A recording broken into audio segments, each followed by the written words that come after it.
Hey, Monday movie fans. Is it Monday? Okay. This week we watched. What did we watch? Oh, this is Spinal from 1984. I never changed my notes, so it still says Thin Red Line. All right. So I'm Frank Gaffney. Here with us is Fenster. Why can't you put the Joel in? What's wrong with that? It's extra steps, and I'm too tired this All morning. right. Annie King is obviously not going anywhere today. Amy Goldman. I am somewhere already today. I have to check out. That's not the purple room. Yeah, where are you? She said she's checking out. I'm in Lancaster. Lancaster, PA. Amy Goldman and Cringer, right on cue. And Mark Wotitzgartner, who has a picture up, so he likes this movie. He liked the movie. Yes. Okay, so Michael McKean, you want to point to them? Mark? McKean. Yeah. Harry Shearer, Christopher Guest, and Rob Reiner. They worked on a TV pilot in 1978 for a sketch show called The TV Show, which featured a parody of a rock band they called Spinal Tap, which obviously inspired this movie. I don't know how they managed to keep the rights to it if it was somebody else's show. And this is where all the mockumentaries began. And it's a brilliant beginning, really. And the band in the film is fictional, but some people didn't think that. I mean, it's so real. Some people thought that it was a real band. And obviously, in some respects, they are, because they've had reunions, they toured at Spinal Tap. And they did all their own songs. They what? They have their own songs. Yeah. And so the lines got blurred there for sure. So in the film, Rob Reiner plays Marty DeBurgi, and he's channeling the comeback of a fading English heavy metal group called Spinal Tap on their tour of America. But Rob Reiner and Spinal Tap, obviously, they lampoon not only the music industry, but the filmmakers who make this sort of movie. If you've ever seen The Last Waltz with Martin Scorsese, you know where Rob Reiner got the idea to play his part. But also, wait, what didn't Harry Shearer said we didn't want him in the band because he didn't look good in the spandex. And the lyrics of the songs, oh my God, they would make Weird Al envious because it's so funny and so dirty. Heavy duty brings out the duty in my soul. I mean, and the butt song, funny stuff. Big bottoms. Yeah. Despite having that satire razor sharp edge, the movie is actually very loving towards the people in the movie. Like, they're not making fun of them. And Christopher Guest kind of took that and kept it going in the movies that he made. He made some terrific mockumentaries as well. Best in Show and Waiting for Guffman being the best ones for me. And he's even played Nigel on several different shows, including The Simpsons. Right?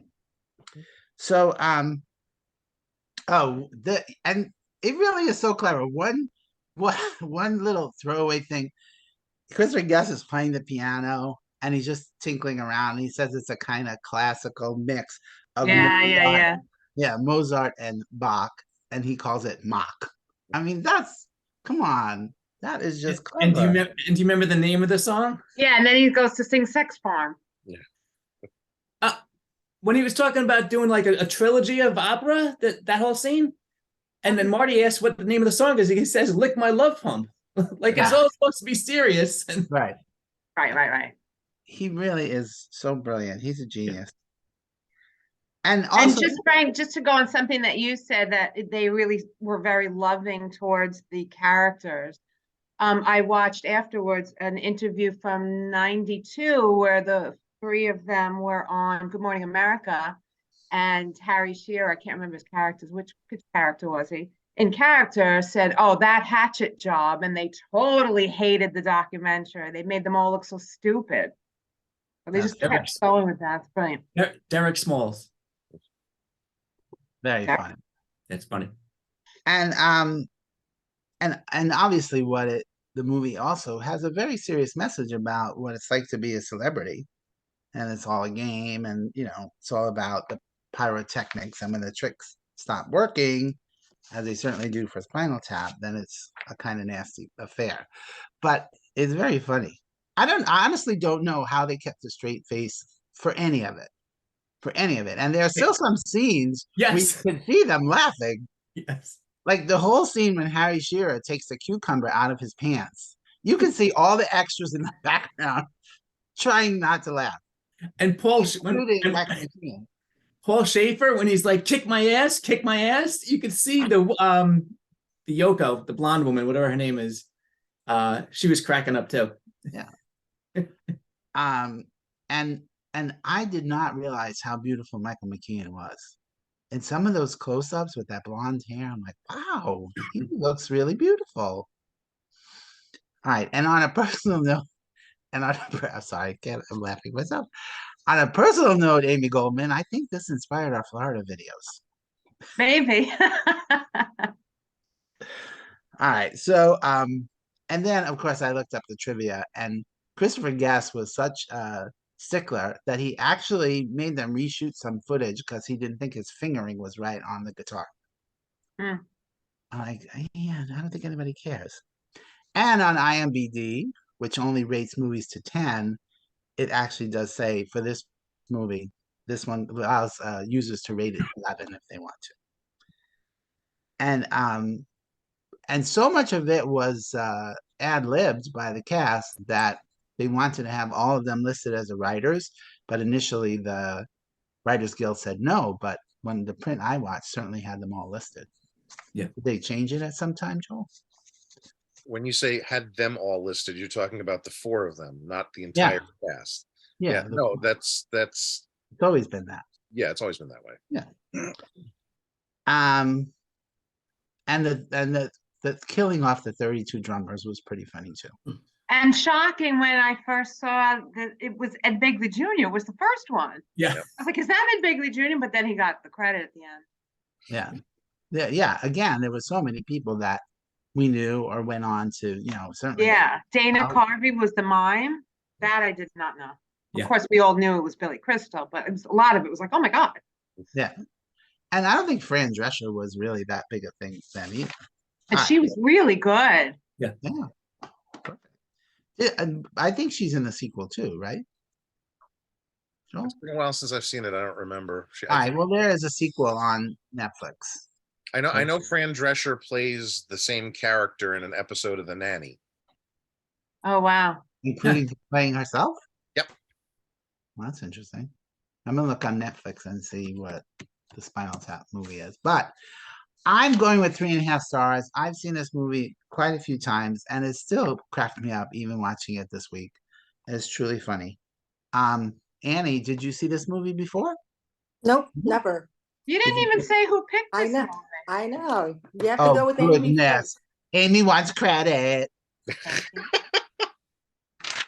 It was Amy's choice. Well, because I didn't rewrite my first line. Mm. So ask Amy why she picked it. Oh, Amy, why the Spinal Tap? Because I hadn't seen it in many, many years. And I wasn't sure if everybody saw it. And I definitely wasn't sure if Annie saw it, especially because you didn't react when I posted, look what IMDb did, 7.4 out of 11. Everybody laughed but you. I'm like, I don't think she got that. Yeah. She doesn't like looking at these things. It was also a cult movie, so I thought it was time to revisit it. That's all. Yeah, I don't see Spinal Tap on Netflix. Oh, Back from the Dead. Is that the new one? And then it says The Return of Spinal Tap. The Return of Spinal Tap was the sequel that they made however many years ago at this point. I don't think they're supposedly working on a new one at some point. I just don't know what it's called. Or It must be Back from the Dead because it's listed on Netflix. okay. All right. So, Anne, you've never seen it.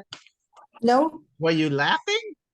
I was. Yeah, there are a lot of funny parts to it, and I've in pop culture, I knew about the goes to 11 and the spontaneous combustion and stuff. So, I have a friend who has the DVD, and I said, "Oh, bring it, and we'll watch it this weekend." And then you don't know what I went to get a DVD player in this hotel room. So then, and he's a huge fan. He loves it, but he's also a huge music fan and a musician and everything. And so, So he could you know, relate. he just kept feeding me stuff as we're watching it, and like that. There actually was a band called Lenny and the Squigtones, and I think Christopher Guest was in it and stuff. So he said like afterwards, did he say Deep Purple like sued them because they were, you know, Too close filming to like them. That's funny. just yeah, so funny stuff like that. But I thought it was funny enough. And again, I guess it's because I didn't watch it in 1984. You know, that I don't have fond memories of it, but funny enough, and it was enjoyable. I probably have to watch it again to get all of the little Sure. humor and nuances. But for a first watch, I'd give it a 3. Great. Mark G, you have a picture up, so you like Yeah, it. no, I do. This is more than a 3-star movie for me, but not quite 3.25. So my stars go to 3.11. Ah, My brother is a musician, and I grew up basically watching this because of him. You know, we lived together for however many years. So I'd seen it a bunch of times when I was a kid and a teenager, but I haven't seen it in 15, 20 years. So I did appreciate watching again now, again, as a mature and sophisticated adult. I remembered a lot of it. I don't know where you think you're mature and sophisticated. Anybody help That's you on that? that's the joke. Oh yeah, I'm not. the joke. I do remember a lot of it, especially their songs and all the flashback scenes, which I do enjoy. I would say as an adult, a lot of it walks that line between clever / funny and a bit too silly / goofy. And now that I've been exposed to so much theater and improv, I couldn't help but notice some scenes where it was just so obvious they were going off the rails and just talking shit. It was not scripted. And as Frank said, I noticed bandmates and extras noticeably laughing in the background a few times. I did not remember Billy Crystal in this. I know he had a 1-minute part, but it was obvious it was Billy Crystal, and I didn't remember him in this at all. And it's clear that Amy is a huge Howard Hessman fan because he's been in your last 2 movies. I know. That's it for me. I know I'm only giving. I probably should give it a 3.25. I just wanted the joke really for 3.11. Yeah, it's not something I would throw on every weekend, but I certainly did enjoy it. It's a fun, goofy movie. Joel, you agree, right? No, not at all. Ah, Yeah, it's a funny film. The only thing I don't agree with, Frank, is when you said that this started the mockumentary thing. This it is didn't. no, there were mockumentaries before this. That Zelig came out the year before. You I had don't know if that's a mockumentary. it's a mock documentary that makes it a mockumentary. That's all you need for it. It's a rockumentary. I guess I mean of this, highly improv kind of mockumentary. Yes, it started Christopher Guest's career in that direction. Right, and That's genre. all I would give it, because you've also got the Ruddles, which takes pretty much the same Oh, sure. The concept. Ruddles, sure. Yeah, that was So, a mockumentary. But beyond That was before this. that was before this. 76, I think. Ruddles, I think, is 78, but anyway, doesn't matter. It does matter in that I want to be right. Well, you're not. So anyway, we're moving I'm on. looking it up right now. If you want to be, here's your option. Right. You either get to be right, or I give it a good score. You can't have both. Shut up. It was 1978.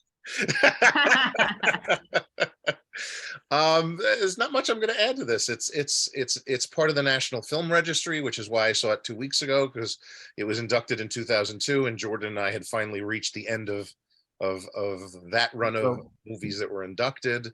The end of your rope. Yes, the end of our rope. It was we had a nice double feature of that and Stranger Than Paradise. And it's part of the Criterion Collection on DVD, not Blu-ray, but it's a fun film. I don't really know what to add other than anything that everybody's already said. So I'm going to give it I'll go with Frank, 3.5. Thank you, Joel. because You're we are the astute filmmakers, Yeah. film watchers, film goers, film lovers, film freaks. Yes. Until next week. Until next week when you don't agree with me. Yeah. All right, Aim, this was your choice. You must give it 3.5. I'm not really sure. Wow. I know. I mean, I really did like it a lot. But I'm thinking more like 3.25. What was the last time you saw it? Oh my God. 30 years ago. Wow. Yeah. In 1983. Don't we wish that was 30 years ago? It wasn't? No. 40 years ago. The only things I'm going to add is it did shock me that I read that people thought it was a real documentary and a real band because, my God, it opens with Rob Reiner and Michael McKean. They just had come off a couple of years prior, from monster TV shows. Well, admittedly, Michael McKean doesn't quite look the way he did on Laverne and Shirley, whereas Rob Reiner pretty much looks the way he did on All in the Family. So No, he didn't have that beard. He wasn't quite as large. yeah, you can still tell it's Rob Reiner. Oh my God. But admittedly, people are stupid. So Yeah. Yes. And he said his name was Marty DeBurgi, so Didn't you read where he got that name from? no. It's Martin DeBurgi. The DE is from De Palma. The Berg is from Spielberg. And the I on the end is from one of two directors, Franco Fratellini. Oh my God. Fellini. Thank you. Or someone else, they're not sure who it is. That's where you got the name from. And Marty. And Marty is Marty Scorsese. Sure. Yeah. That's great. It's fun. There's not really much more I can add. A couple of things that cracked me up was just in the opening when the limo driver had up the sign, it said Spinal Tap. yeah. The lyrics I wrote are all hilarious, Frank. You touched on it. How could I leave this behind when he's talking about the fat asses? Oh my God. The name of the album, Intravenous de Milo, and the cover of the Venus de Milo with the IV. There are a lot of very funny covers. The Boston gig has been canceled. Well, I wouldn't worry about it though. It's not a big college town. And the final one, Frank, I can't believe you didn't touch on this line. The Jazz Blues Festival is in the Isle of Lucy. I certainly don't remember that line. I almost rewound it just to hear them say the Isle of Lucy. So that's it. I'll go to 3.5. Yeah. I really did smile so much and LOL a few times. I did as well. Well, I'm looking on the Real Good, and it's actually, this is Spinal Tap, and then the return of Spinal Tap was in 92. And then in that's why they were on Good Morning America. Yeah, and then in 98, they did Spinal Tap, the final tour. So I guess that was a documentary of the tour they actually did. Right. Okay. And then in 2009 was Back from the Dead. So Nice. it was actually. But they've been milking this cow for a while. Almost as much as Monty Python did. Yeah. All right, that's it for Spinal Tap, I guess. Any other final comments? No? We're good? This was Spinal Tap. Or spinal comments. Well, it's not available from any subscription streaming service, but you can rent it for $4.99. Of course, I already had it because I had already watched it for the Frankenlist. Yeah, it's in my collection. So it's in my collection. Next week, Joel is making us watch a silent movie called Metropolis from 1927. It's one of the first science fiction-y movies, right? Joel? Futuristic. Okay, it is on YouTube, so I'll post it in the comments here on this. Wait. Should we give our comments next week in like just little postcards because we can't talk? I was just Title going to card. say that. Title cards. And Yeah, black yeah. and white. If you're going to do that, then you have to have them translated into German because it is a German science silent film. Jawohl. Nice. Okay, that's it. I will have to do it like this. Ah, Ah, Like this? In black and black and white. white. Oh, you went to black and white? I didn't know what happened there. All right, everybody put it on black and white next week. yes. All right, that's it. Go watch a movie. And also with you.